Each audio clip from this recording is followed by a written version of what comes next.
Hello guys, শুভ দুপুর। চলে এলাম ভাত বাড়ানি আদরা। আজ আমরা কি রান্না করেছি? গরম গরম ভাত,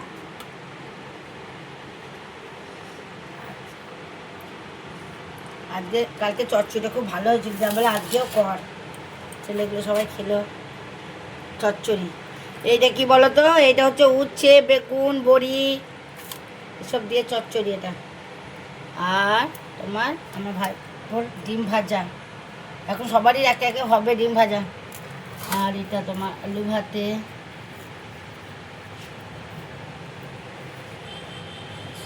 এই পর্যন্তটা হলো।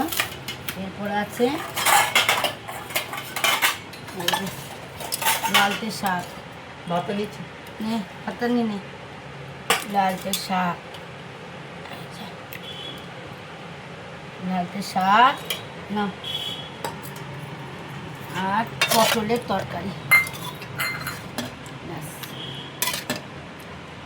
এই দুদিন মাছ ফাছ করি নাই, কেননা ছেলেগুলো সকালে শরীরটা খারাপ হয়েছে। দুদিন সব নিরামিষ মতনই নিরামিষ নয়, কিন্তু ডিম ভাজা করেছি যে। ঠিক আছে, আমরা ছেলেগুলো খাবারগুলো বাড়ি। হ্যাঁ, আজকে এই রান্নাই হয়েছে। বাই।